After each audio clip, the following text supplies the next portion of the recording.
Ok.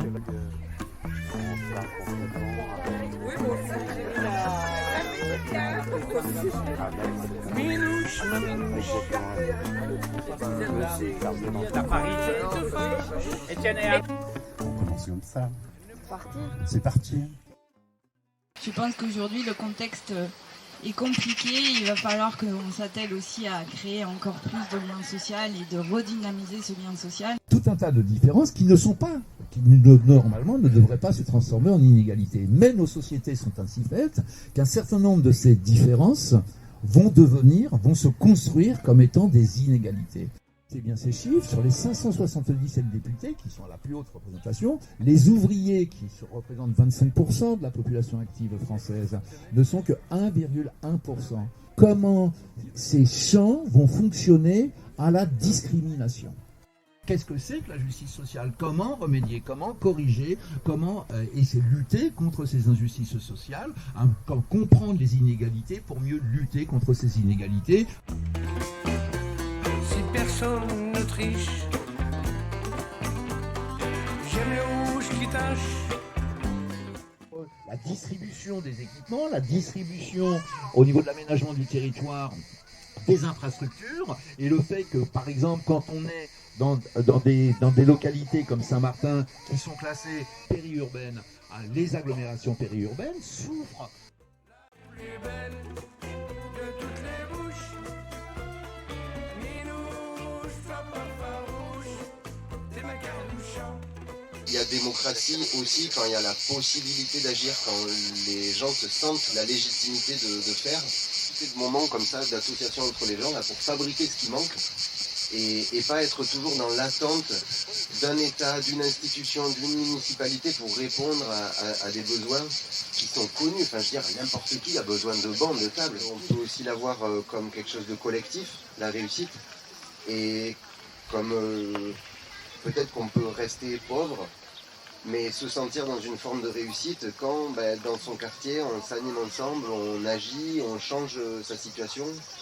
Et je pense que ça donne beaucoup de force, quoi, de sentir la prise, la capacité d'agir quoi, sur le monde dans lequel on vit.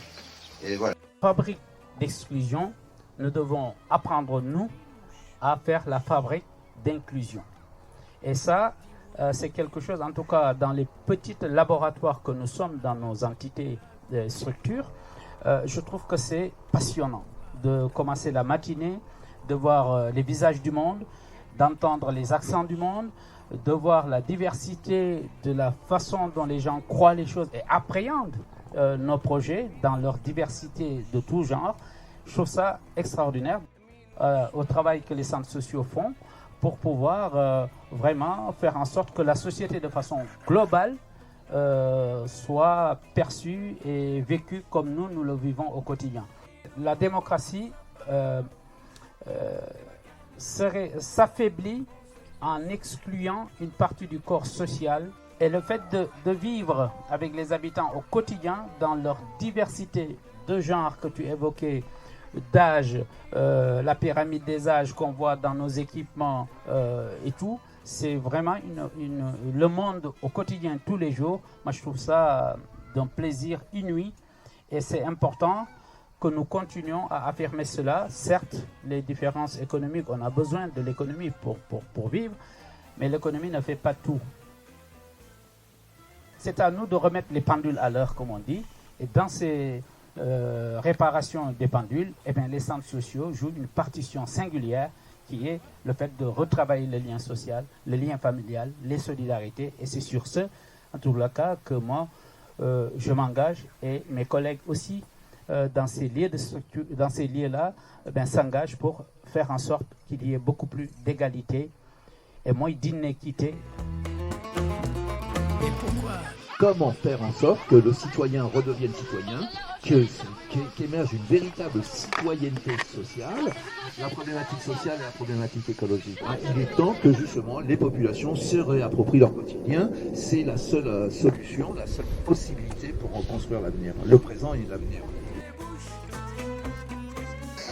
Par exemple, pour l'école, c'est les sociétés riches qui réussissent.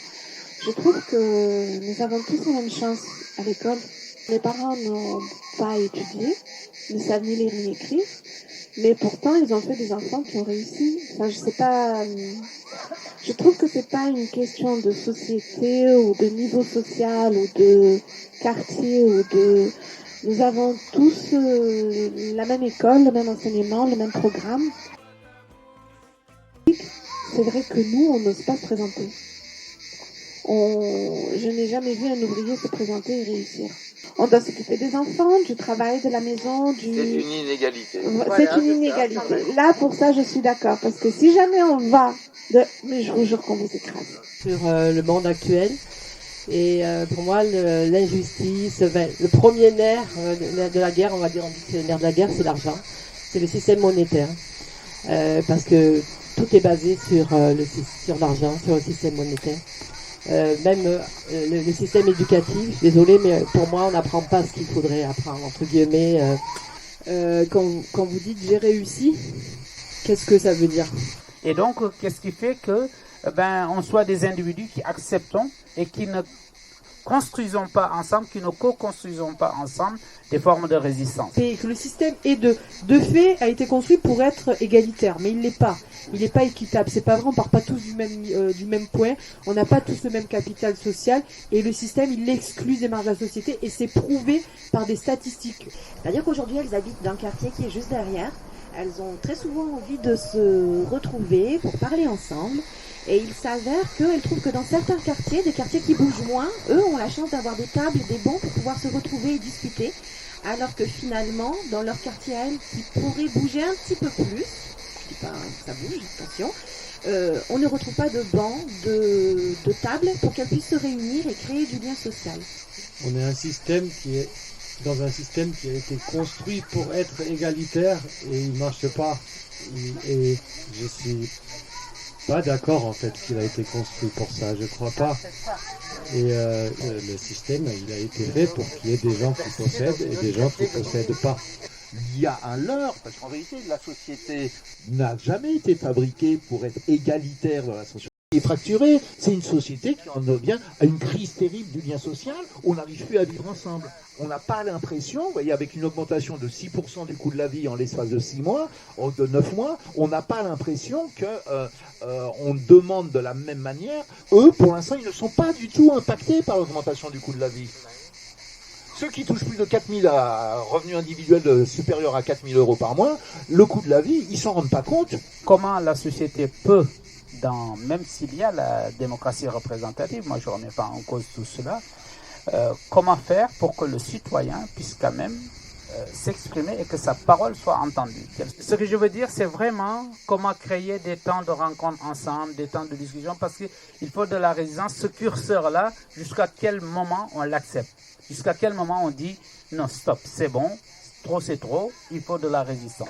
On vote aujourd'hui, il y a quand même une abstention qui est considérable et qui dit que on n'a plus envie que ce soit eux et on aimerait bien que ça se renouvelle.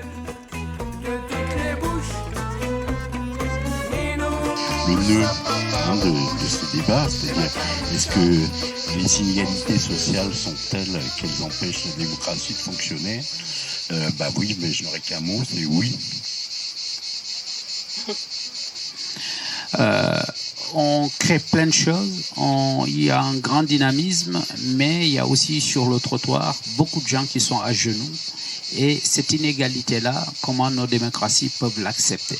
On est resté toujours dans cette convivialité de l'échange et cette envie de transmettre et de dire oui, vous n'avez pas, même si on n'est pas d'accord sur tout, il y a peut-être ça, etc. Peut-être que vous avez aussi appris des explications par rapport à ce que vous avez donné. Non, on n'est pas contre les riches forcément, mais on est pour plus de justice sociale, etc., etc.